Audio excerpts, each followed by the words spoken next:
नमस्कार मंडळी. यंदाच्या एकादशीसाठी गोडात काय बनवायचं असा विचार करत असाल तर आज बनवूया मऊ, सुगंधी आणि खमंग वरईचा शिरा. साधं साहित्य पण अप्रतिम चव. आणि हो, हा व्हिडिओ शेवटपर्यंत नक्की बघा. शेवटी वरईचा शिरा पहिल्याच प्रयत्नात छान जमावा यासाठी काही छोट्या पण उपयोगी टिप्सही सांगणार आहे. चला तर मग सुरुवात करूया. साहित्य तर अगदी मोजकच आहे. 1 वाटी वरई, साजूक तूप, दूध, साखर, वेलची आणि आवडीनुसार काजू, बदाम, मनुका आणि थोडासा खोबऱ्याचा किस. या शिऱ्याची खास गोष्ट म्हणजे साहित्य अगदी साधं असलं तरी योग्य प्रमाण आणि थोडासा संयम असेल तर चव अप्रतिम येते. सर्वप्रथम वरई स्वच्छ धुवून घेऊया. धुतल्यानंतर तिचं पाणी पूर्णपणे निथळू द्या. यामुळे पुढे भाजताना वरई छान मोकळी राहते. सर्वप्रथम साजूक तूप गरम करून त्यात ड्रायफ्रुट्स हलकेसे गुलाबी होईपर्यंत भाजून घेऊया. मग ते बाजूला काढून ठेवूया.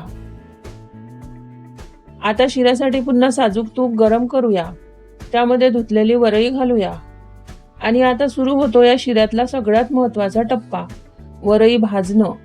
हा टप्पा घाईत करू नका. मंद आचेवर निवांत भाजली की वरईचा रंग छान पांढरा शुभ्र दिसायला लागतो आणि हळूहळू खमंग सुगंधही दरवळायला लागतो. माझ्या मते या शिऱ्याची खरी चव इथूनच सुरू होते, कारण वरई जितकी छान भाजली जाईल तितका शिरा अधिक मोकळा, सुगंधी आणि स्वादिष्ट होतो. आता यामध्ये गरम दूध घालूया. दूध घालताना सतत हलवत राहायचं.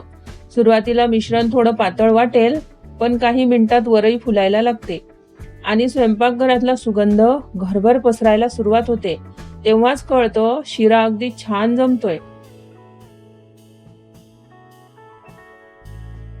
आता त्यात साखर घालूया. साखर घातल्यानंतर शिरा थोडासा पातळ होतो. पहिल्यांदा करणाऱ्यांना वाटतं काही चुकलं की काय, पण अजिबात काळजी करू नका. 2-3 मिनिटं निवांत शिजू द्या. शिरा पुन्हा छान घट्ट होईल. स्वयंपाकात काही गोष्टींना थोडा वेळ द्यावाच लागतो आणि ही त्यापैकीच एक. आता त्यात वेलची पूड घालूया. त्यानंतर आधी तुपात परतून घेतलेले काजू, बदाम, मनुका आणि थोडासा खोबऱ्याचा किस. आपला वरईचा शिरा तयार आहे.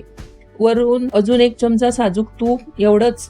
पहिला घास घेतला की अक्षरशः तोंडात शिरा विरघळतो.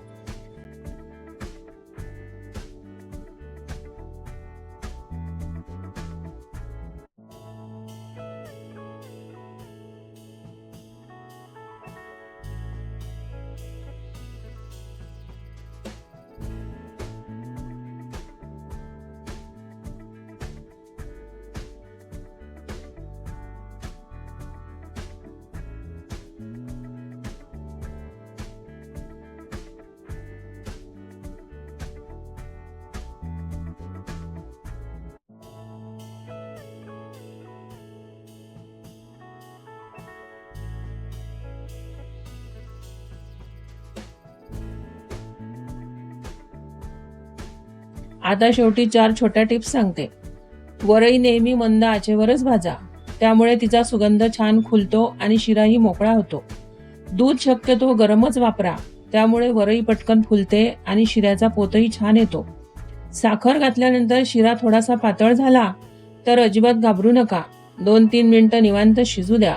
तो पुन्हा छान घट्ट होईल. वरई जास्त भाजू नका, कारण वरई छान पांढरा शुभ्र झाली आणि खमंग सुगंध यायला लागला की ती तयार आहे असं समजा. त्यापेक्षा जास्त भाजली तर शिऱ्याला किंचित कडवट चव येऊ शकते. या छोट्या गोष्टी लक्षात ठेवल्या तर वरईचा शिरा पहिल्याच प्रयत्नात नक्की छान जमेल. आता तुम्ही सांगा, तुमच्या घरी एकादशीला गोडासाठी काय बनतं? वरईचा शिरा, साबुदाण्याची खीर की अजून काही खास? तुमच्या घरची वरईचा शिरा बनवायची काही खास पद्धत असेल तर तीही कमेंटमध्ये नक्की सांगा.